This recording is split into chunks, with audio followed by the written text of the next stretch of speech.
La convidada d'avui ha sigut alcaldessa de Madrid. Es diu Manuela Carmena. Ha vingut des de la capital espanyola expressament per a participar d'aquest videopodcast. Carmena ha excel·lit en la seva tasca professional com a jutge i en un moment donat va fer el pas, va deixar a un costat la seva professió i va acceptar assumir encàrrecs polítics de primeríssim nivell. Manuela Carmena va ser, efectivament, 4 anys alcaldessa de Madrid i ara ja s'ha retirat de la primera línia. Però del que no s'ha retirat és de repensar la política, de com fer-la millor, de com recuperar-ne la seva credibilitat i el seu prestigi. Potser amb Manuela Carmena no coincidim del tot des d'un punt de vista ideològic, això és així, però en canvi coincidim en la necessitat de trobar noves maneres de fer política. I la llista d'idees i suggerències en aquest sentit és llarga, ara ho veurem.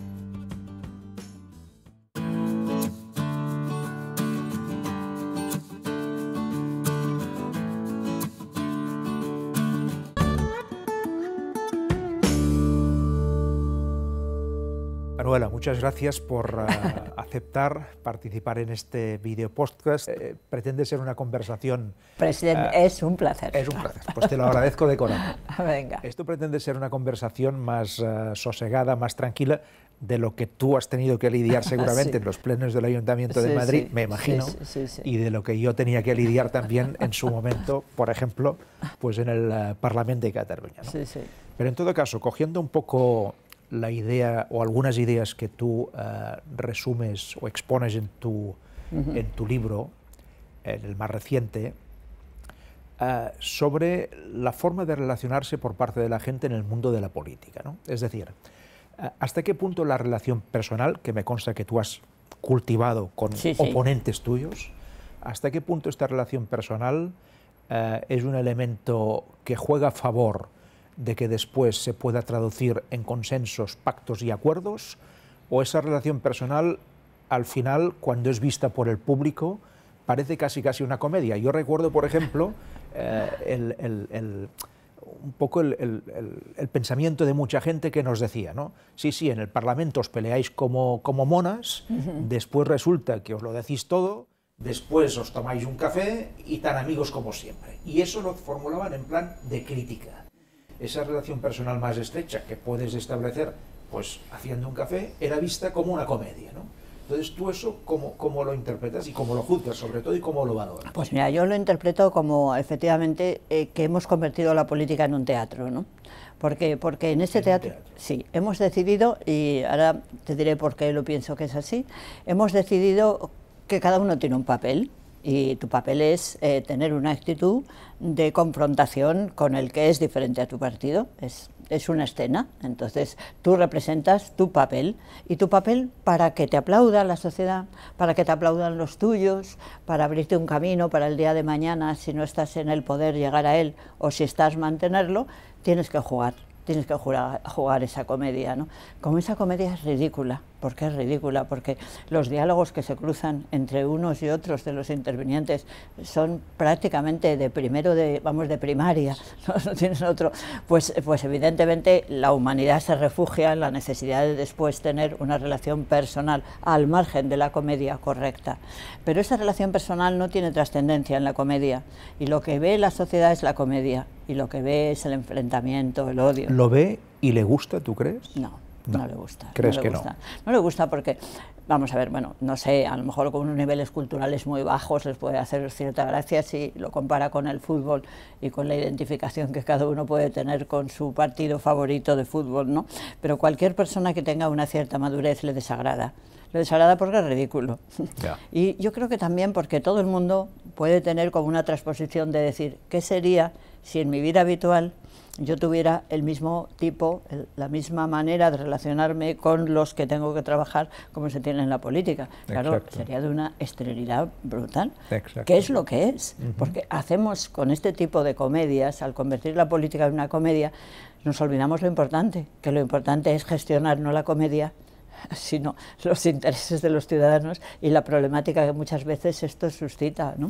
Y tú, por ejemplo, en ese cultivo de la relación personal, que lo llegaste a practicar, si no recuerdo mal, pues incluso en una cierta intimidad, ¿no? Total. Con platos por en medio, con cocina por en medio, es decir, que te dedicaste a fondo a ello. ¿Tu experiencia de eso es más bien positiva Bueno, más bien decepcionante porque te encontraste con interlocutores que te dijeron que no lo querían, por ejemplo, probar, sí, no, o al revés? Es decepcionante, vamos a ver, tiene dos niveles. A nivel humano es gratificante, ¿no? Porque te das cuenta de que tu interlocutor acepta que es una comedia, ¿no? Yo eso lo he contado alguna vez, esa sensación de que en los plenos del ayuntamiento te estaban poniendo verde y diciendo una barbaridad de disparates, y a continuación recibir un WhatsApp: no te lo tomes a mal, Manuela, esto es la política, ¿no? No es nada personal. No es nada personal. A mí eso también me lo decía. Sí, eres una chica estupenda, todas esas cosas, ¿sabes? Mira, la última sesión, cuando hicieron el pacto entre Vox y el Partido Popular, y aunque nosotros habíamos sacado muchos más votos, sí, pues bueno, también sumó Ciudadanos, ¿no? Muy diferente de lo que ocurrió aquí, en el Ayuntamiento de Barcelona. Ya me hubiera gustado a mí que el Ayuntamiento, que el Ciudadanos de Madrid hubiera tenido esa postura, con que Ciudadanos lo hubiera tenido, pero bueno, pues fíjate que ese mismo día, en el que se estaban debatiendo, claro, se iba a votar al alcalde, vamos, a José Luis Martínez Almeida, como consecuencia del pacto, ¿no?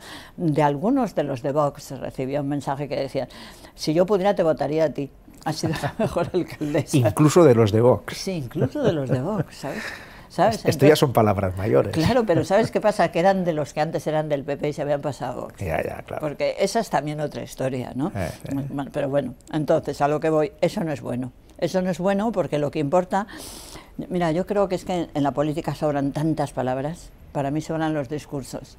Si yo pudiera, me gustaría soñar en que, por ejemplo, la presidenta del Congreso hablaría con un arquitecto y le diría: mira, vamos a cambiarlo todo, vamos a quitar esto de los estrados y todo esto fuera, porque esto es lo que predispone a la necesidad de la comedia, ¿no?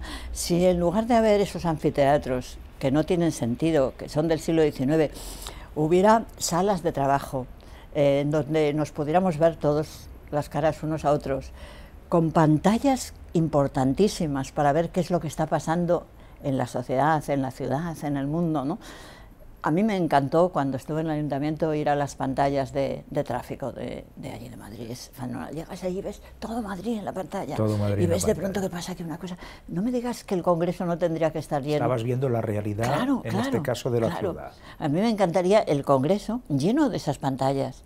Que tú en una pantalla pudieras estar viendo cuánta gente ese día no tiene trabajo, cuánta gente, te quiero decir, qué es lo que está pasando pues en relación con una tensión de una fábrica que se cierra, que tú pudieras verlo, y luego sesiones de trabajo, políticos unos y otros. Ahora, fíjate, eso que estás diciendo, que es muy innovador, ¿no? Muy novedoso y muy poco acorde con la realidad que vivimos, ¿tú eso lo has percibido en algún lugar del mundo? ¿Crees que hay algún lugar, incluso de las democracias más maduras, más avanzadas, más exigentes desde el punto de vista de la calidad democrática, etcétera, etcétera? ¿Tú eso percibes que en algún sitio se está haciendo algo en este sentido? No, pero sí. En donde nos pudiéramos, pues, bueno, no, pero mirar en el espejo, ¿no? Que yo creo que en España, en el Estado español, hemos sido muy innovadores en muchas cosas, ¿no? ¿Por qué no vamos a ser también innovadoras en esto? Yo me acuerdo cuando ya acaba la transición, ¿no? Y empezamos los procesos democráticos, ¿no? Yo entonces ya soy jueza, ¿no? Y me acuerdo de discusiones con las personas que entonces estaban en el Poder Judicial y me decían: pero Manuela, eso no se ha hecho nunca en ningún sitio. Y yo decía: bueno, oye, pues no innovamos. ¿no? Claro, oye, Comisiones Obreras fue un movimiento absolutamente renovador, fue un sindicato que se hizo completamente diferente a cómo surgieron todos los sindicales en el mundo, ¿no? Fue de una originalidad impresionante, ¿no? Y todo el proceso de transición, el previo, que la gente lo que piensa de la transición es, bueno, Juan Carlos, tal, no, pero yo me refiero en los años 70, el Congreso de Abogados el Congreso de Abogados que se hace en León, en el año 70, en el que se pide la amnistía, en el que nos abrazamos allí unos y otros, ¿no? Toda esa masa fue interesantísima y fue muy original, ¿no? Seamos también originales ahora, ¿no? Tú hablabas del lenguaje antes, ¿no? Incluso en tu libro, si no recuerdo mal, llegas a proponer algún tipo de sanciones para aquellos que se extralimiten en su lenguaje, etcétera, ¿no? El lenguaje, la violencia en el lenguaje, por ejemplo, puede llegar a generar violencia. El cinismo en el lenguaje sin duda. puede generar eso, actitudes cínicas. Sin duda. Y sobre todo, el lenguaje maleducado puede crear un ambiente... Y contagia muchísimo. Tengo que decir, esa sensación que yo cuento en el libro, ¿no? De aquel chico que me dijo, ¿cómo odio a Esperanza Aguirre? Y me lo decía con tanta gana que yo le dije, muchacho, por Dios, no la odies. No la odies. Es una señora conservadora, es muy mentirosa, efectivamente. La puedes combatir ideológicamente, la puedes no votar, claro, pero no hace falta odiarla. No la odies, ¿no? Porque eso, y yo creo que eso, pero fíjate, reflexionando, aunque creo que en la medida en la que hoy día se mantengan los debates públicos, como nos exige la manera en la que tenemos de considerar cuál es el marco de las grandes asambleas legislativas, sea el Congreso, mientras eso siga, yo creo que sí hay que sancionar la grosería y la mala educación. ¿Y cómo se hace eso? ¿Tú te imaginas, ahora te pongo un ejemplo un poco provocador, ¿tú te imaginas a los ingleses en Westminster sancionándose por el lenguaje de los parlamentarios británicos, que se lo dicen casi todo de una forma más o menos educada, pero se lo dicen todo, ¿no? Sí. Y que los ingleses, que son la cuna democrática del mundo en muchos sentidos, se llegarán a sancionar por eso? Pues no lo sé, yo creo que quizá los ingleses no llegan a lo que hemos llegado nosotros, ¿eh? Yo tampoco tengo un seguimiento, lo he visto como todos, pero no he estado nunca. ¿Crees que en eso nos hemos extralimitado más incluso que los y sobre todo yo creo que nosotros hemos como desprovisto el lenguaje del contenido y hemos dejado solamente la cáscara del insulto. Porque si lo reflexionas, comprendes que en el fragor de defender una idea, una alternativa, una propuesta, tú puedas descalificar la del contrario, y al descalificar la del contrario, descalifiques también la actitud del contrario. Pero tiene una lógica, tiene una coherencia, pero es que ahora, esencialmente, no hay dentro... por el insulto. Exactamente, es el insulto. ¿Y qué hay dentro del insulto? Nada. ¿Y cómo liga eso con la nueva política, con la emergencia de nuevos partidos políticos? Eso teóricamente tenía que haber mejorado las cosas, ¿no? Hombre, yo creo, y esa es mi reflexión, que desde el momento que no cambiamos las circunstancias, es muy difícil cambiar la actitud, ¿no? Porque creo que las actitudes son consecuencia de las circunstancias, ¿no? Entonces yo creo que desde el momento que una corriente ideológica decide entrar en un partido político y formar parte de los procesos políticos tradicionales, acaba siendo un partido tradicional. Ya. Nosotros tenemos el caso de Ciudadanos en Cataluña. Yo lo vi nacer, estaba en el Parlamento de Cataluña en aquel momento, yo estaba en la oposición, después presidí la Generalitat y también me los encontré, todavía no tenían la fuerza que después tuvieron, pero Ciudadanos respondía a ese esquema. Ciudadanos hizo del discurso, no diré del odio, pero como mínimo del insulto permanente y de la comedia permanente, su razón de ser. Sí, sí, a mí me ha parecido tremendo porque cuando yo les conozco, claro, Begoña Villacís, por ejemplo, llega al ayuntamiento al mismo tiempo que yo, ya no tenía experiencia previa, ¿no? Y yo me empeñé mucho en intentar decirle que es un error, por ahí no vayas, y a los 4 meses estaba en la línea del insulto, de la mentira constante. Pero fíjate, presidente, yo pienso que para mí, tan importante como buscar remedios coyunturales, y es no aceptar la grosería en el debate y todas esas cosas, que podríamos buscar maneras, Lo que más me importa es analizar el exceso de discurso, el exceso de palabrería. Eso es lo que hay que cortar. Porque si nos ponemos a trabajar, quiero decir, coincidimos más. Si es que el problema es que si discutimos sobre cosas no me gusta ese término porque siempre me acuerdo del presidente Rajoy, que todo eran cosas. Todo eran cosas. Los catalanes hacen cosas. Sí, me acuerdo, no se me olvidará. Yo cuando utilizaba la palabra las cosas decía, Dios mío, que lo dice Mariano. Yo he tenido buena relación con Mariano y además te digo, de vez en cuando escribo a su mujer porque, bueno, a mí me parece que exprimir lo personal al 100% a nivel humano siempre es bueno, y algo siempre bueno quedará en lo otro, ¿no? Pero ya te digo, demasiadas palabras, no hay que hablar tanto en política, hay que hacer. Hay que hacer y hay que responder más a la verdad objetiva. Ese es otro de los temas que tú sugieres en tu libro, ¿no? Es decir, hasta qué punto hay que aproximarse o incluso hacer una simbiosis real con la verdad, ¿no? Mira, porque claro, en política tú sabes muy bien que, y esto lo abordamos en un vídeo podcast anterior con Sergi Pàmies, con el periodista y escritor Sergi Pàmies, ¿no? Me encanta Sergi Pàmies, y llegamos, al menos yo llegaba a esta conclusión que él poco mucho compartía, ¿no? Decir, hombre, a veces una persona que está en el mundo de la política y de las decisiones en la política con una muy alta responsabilidad, pues no tiene por qué mentir abiertamente, pero no puede contar a veces toda la verdad, porque contar toda la verdad puede llegar a ser un boomerang o incluso perjudicial, pues, para el curso de determinados asuntos, ¿no?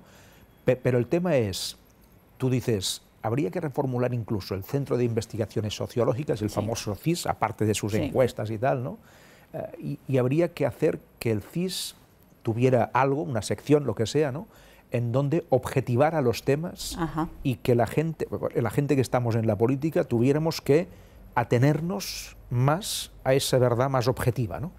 Te lo diré al revés, es decir, que un buen dato no nos estropee una buena comedia o un buen relato que a mí me conviene, ¿no? Sí. Mira, yo lo viví muchísimo con la campaña que llevó a cabo el Partido Popular contra mí en relación con la limpieza, ¿no? Porque yo estaba deseando saber exactamente cómo estaba Madrid, es decir, entonces yo tenía mis fuentes y no sé, las estrujaba al máximo, ¿no? Pero puede ser que estuvieran equivocadas, puede ser que no tuvieran los datos correctos, y yo lo que necesitaba eran los datos. Yo no quería disimular nada, lo que estaba convencida que si poníamos los datos sobre la mesa, eso nos iba a ayudar a solucionarlo. Y entonces, a llegar a acuerdos. Claro, por eso estoy en lo de la verdad objetiva, porque es que no hay manera de solucionar nada si tú no tienes unos datos objetivos, ¿no? Si tienes unos datos objetivos, oye, ahí ya veremos qué alternativas desplegamos unos y otros. Oye, y luego además nadie es un mago, si todos nos necesitamos en ese sentido, ¿no? Y por eso me parece que los datos objetivos, en la medida que tienen que ser el impulso para una gestión inteligente, nos une. ¿Y tú te referías concretamente al CIS que hiciera ese trabajo? ¿Esa es tu idea? Yo es que el CIS para mí tiene que estar en el Congreso. ¿En el Congreso? Sí, y tiene que dejarse de hacer análisis, estadísticas de las elecciones. Importan un pito, que las hagan los partidos si tienen interés. ¿Por qué está el CIS todo el día perdiendo el tiempo en eso? Sin embargo, a mí sí me parece que es imprescindible, por ejemplo, saber cuántos clientes de la prostitución, que es una de las investigaciones que está llevando a cabo, han sido castigados. Y si en los sitios en los que se ha llevado a cabo la represión de la prostitución callejera, que lo decía la ley de seguridad ciudadana, bueno, ¿qué resultado dan? Oye, ¿tú crees que no hay manera de conseguir esos datos? No hay manera. Hay los datos numéricos, pero no hay perfiles. Por tanto, se decide en función de por dónde sopla el viento. De titulares. De titulares y de presión de las redes, me imagino, ¿no? También. Sí, pero sobre todo de titulares, ¿no? De titulares, porque tú crees que con eso tal, no sé qué y tal. Y claro, es dispar. Vamos, mira, yo el que no se evalúen las leyes es que lo llevo como un calvario desde que estaba en la judicatura, ¿no? No sé, es un disparate. Hablemos un poco de los partidos políticos, sí, claro, si te parece, porque también en tu libro haces mucha referencia a eso. En parte es una área central, digamos así, de tus reflexiones, ¿no? Bueno, que los partidos políticos son necesarios en cualquier sistema democrático, me parece que es bastante de cajón, y en cualquier caso yo no conozco ningún precedente en el mundo de ningún tipo de país, ni siquiera los más avanzados democráticamente, que hayan prescindido de los partidos políticos. Serán de una manera, serán más abiertos, serán más cerrados, serán más permanentes en el tiempo, más flexibles, más permeables, pero al final los partidos políticos acaban existiendo, ¿no? Partiendo de la base de que no se puede prescindir de ellos, ¿dónde dirías que fallan más los partidos en su conexión con la sociedad? Bueno, yo creo que los partidos hoy día no responden a los grandes contenidos ideológicos que tuvieron a principios de siglo, ¿no? Yo creo que no se pueden analizar los partidos desde mi perspectiva como una realidad estática. Eso es una realidad que tiene muchísimo que ver con la necesidad de la sociedad de agruparse por estimulantes o aglutinantes, digamos, de coincidencias, para intentar limitar un poco el término de ideologías, ¿no? Y que desde luego son interesantes y tienen importancia, pero hay que verlos en una trayectoria, ¿no? Para mí, ha sido muy diferente en los partidos de masas de los partidos que tenemos ahora. Cuando de Berger habla de los partidos de masas, es un momento en el que pasa algo desde mi punto de vista grandioso y que se lo debemos al marxismo.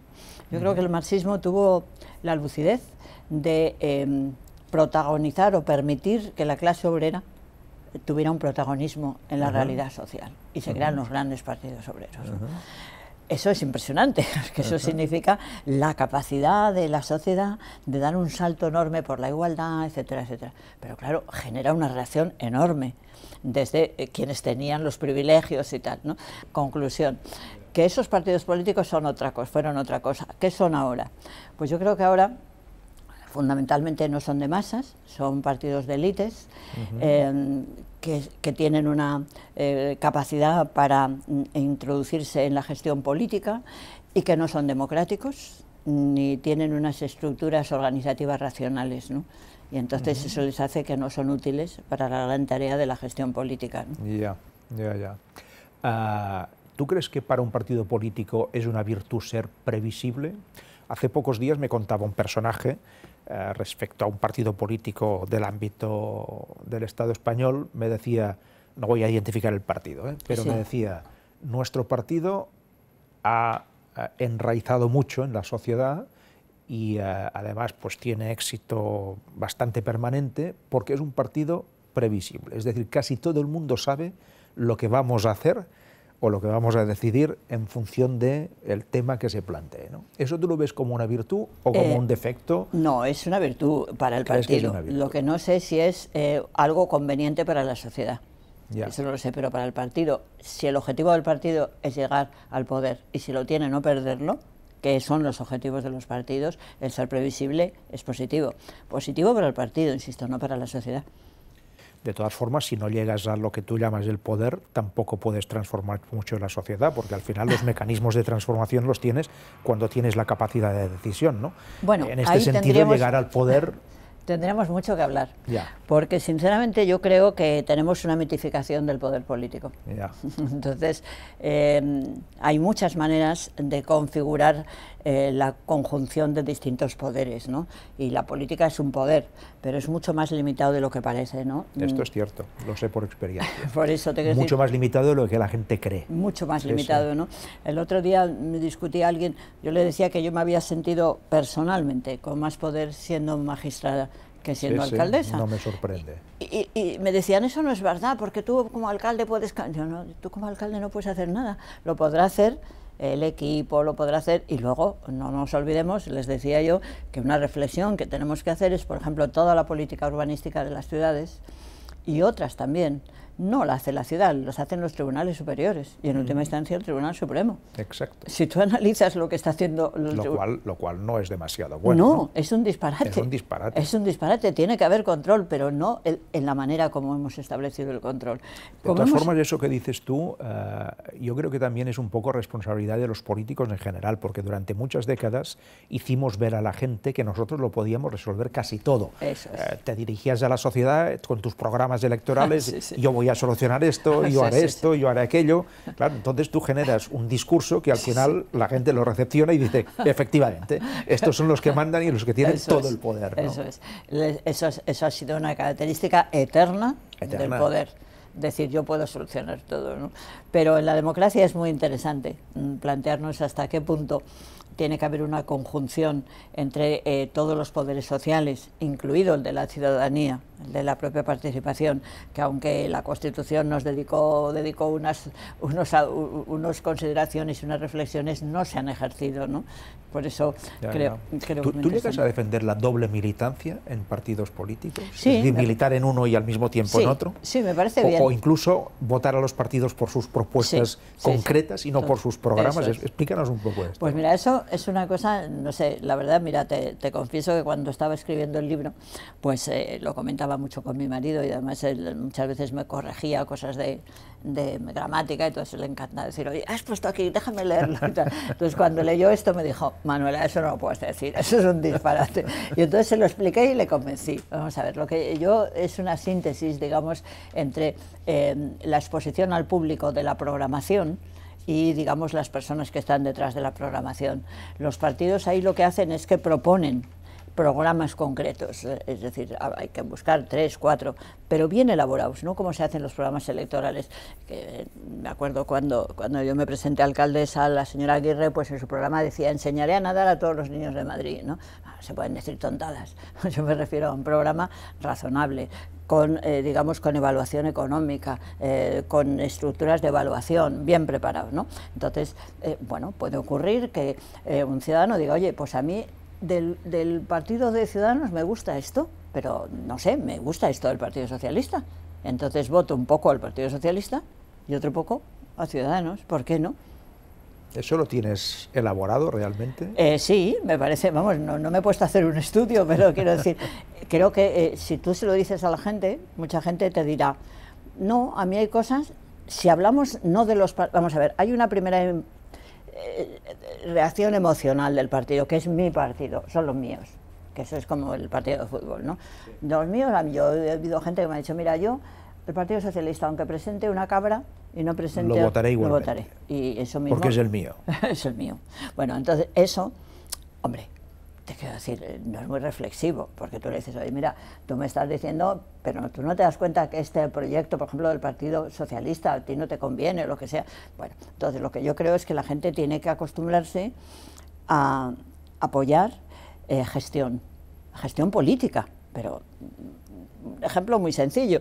Vamos a ver, ¿queremos que los ayuntamientos tengan escuelas infantiles de 0 a 3 gratis? ¿O queremos que sea la iniciativa ciudadana, la empresarial, la que las haga, y lo que hacemos es que a los que no tengan dinero para pagar les damos subvenciones? Son dos alternativas. Sí. Oye, ninguna dos alternativas, o incluso hay una mixta que es las dos cosas al mismo tiempo. Exactamente. Y entonces, ¿qué puede ocurrir? Pues que un ciudadano diga, oye, pues no, mira, a mí en esto apoyo a esto, me gusta que las escuelas sean... Pero otra persona puede decir, oye, pues a mí lo de las madres vicarias, vamos, lo de las madres, los vientres de alquiler me parece bien. Y no estoy de acuerdo con el Partido Socialista que dice que esto es una barbaridad, y voto eso. ¿Por qué no? Y eso además acercaría muchísimo a los partidos, porque cada partido tendría la necesidad de estar constantemente evaluando con los otros partidos cómo se ven sus propuestas, ¿no? Cuando tú lanzas estas propuestas, ¿tienes feedback? Es decir, ¿alguien en el mundo de la política se interesa por ello? No, en el mundo de la política no. Ahora, en el mundo de la gente joven... Esto es bastante significativo. Yo qué sé, pues será... Bueno, verás, te voy a decir, hace mucho tiempo... Bueno, yo me he interesado, pero yo no estoy en la política del día a día. Pues mira, ¿sabes qué pasa, Artur? Que yo era muy jovencilla cuando empecé, yo siempre he sido así muy de cambiar, ¿no? Y un día, pues cuando en la justicia vino un gestor de estos que nos daba clases y tal, que era estupendo, era una persona, yo no sé, le he perdido la pista, se llamaba Jesús Bernabé. Entonces Jesús un día me dijo, mira, Manuela, tú no te preocupes porque cuando alguien cambia algo, siempre la primera respuesta al cambio nuevo es el silencio. Eso es así, dice, tú sabes, luego ya viene lo otro, ¿no? Pero de momento es silencio, ¿no? Así que entiendo que estoy en la fase primera. Estás sembrando. Sí, no me va a dar tiempo a vivir todas, pero desde luego estoy en la de silencio. Está bien. Para terminar, hablemos un poco también de tu experiencia durante mucho tiempo en el mundo del derecho y de la justicia. Sí. Una persona como tú que se ha dedicado pues, a promover un montón de cosas en el mundo de la judicatura, pero que también has ejercido como jueza, ¿no? Ahí nosotros en Cataluña tenemos experiencias diversas, especialmente en los últimos años. Sí. Nuestra relación con el mundo de la justicia es una relación, por parte de muchos de nosotros, pues, bueno, digamos ambivalente. Me imagino que algo puedes intuir de eso, ¿no? Cuando vimos hace ya bastantes años, 12 años concretamente, en el 2010, como todo un tribunal constitucional, que es el árbitro que interpreta las normas constitucionales en España y por tanto en gran parte de la convivencia entre también territorios, ¿no? Pues descabalgaba un pacto que habíamos hecho en el Parlamento español, que había tenido sus mayorías, el Estatut de Cataluña, un tribunal además pues peleado internamente, dividido, con vacantes, con recusaciones. Cuando tú ves eso, realmente pues pierdes confianza en ese estamento. Ya sé que el Tribunal Constitucional no es un ámbito judicial puro, ¿no? Pero bueno, después hemos tenido otras experiencias que tampoco han ido mucho mejor que esa, ¿no? Entonces, mi reflexión y sobre todo mi pregunta es, no respecto a eso que he dicho yo, sino en general, Tú hablas incluso de humanizar la justicia, ¿no? ¿Qué significa eso exactamente? Mira, yo creo que hay un mal de la justicia ordinaria, no de los tribunales superiores, vamos, del Supremo y del Constitucional lo vamos a dejar aparte, porque el Supremo y Constitucional sí que están politizados, pero en el sentido partidario, porque yo creo que el Tribunal Constitucional es un tribunal político, y porque forma parte del pacto de la Constitución, que es político, y debe ser un tribunal político, pero nunca partidario. Es decir, esa es la gran diferencia. Y el Tribunal Supremo nunca debería ser un tribunal politizado, y es un tribunal politizado, por la manera en que se forma y se nombra al Consejo General del Poder Judicial. Eso es una raya, ¿no? Eso es politización mala, absolutamente en la cúpula, además. En la cúpula. Que todavía es peor. Gravísimo. Pero lo que pasa es que entre la cúpula y los juzgados ordinarios hay como una gran distancia, ¿no? Porque el Tribunal Supremo, en materias de justicia ordinaria, no tiene una actitud tan politizada como tiene en temas políticos puramente, ¿no? Entonces, en la justicia ordinaria el fracaso es que es una justicia burocrática.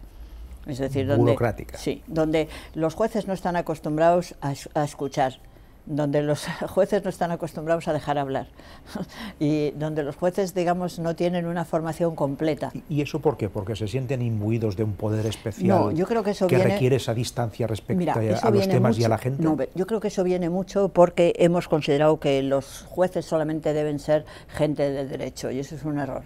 Yo creo que a la justicia tiene que venir gente de todos los ámbitos, con una capacidad universitaria. Bueno, lo hacen los franceses me parece que exigen, no sé, un nivel universitario, no te sé cuál decir, ¿no? Pero que cabe todo, de distintas profesiones universitarias. Y luego entran en la escuela judicial, ya aprenden derecho, ¿no? Pero tienen procedencias más variadas, ¿Los ¿no? jurados populares han sido una buena iniciativa? Sí, muy buena. Muy buena. Muy buena, han cumplido para lo que se les quería. Es decir, y yo creo que no lo hemos explotado. ¿Y eso ha ayudado a humanizar la justicia en la línea de tu reflexión? No ha ayudado a humanizarla. Yo creo que ha ayudado exclusivamente a divulgarla, es decir, a divulgarla, pero no, a humanizar no. Por tanto, asignatura pendiente. Asignatura pendiente, la humanización, desde luego, desde el primer momento, en las facultades de Derecho. Mil gracias, Manuela, de verdad. Presidente. Ha sido un honor poder conversar contigo. Me ha encantado. Muchas gracias. Y mucha suerte. Pues sí, claro que sí.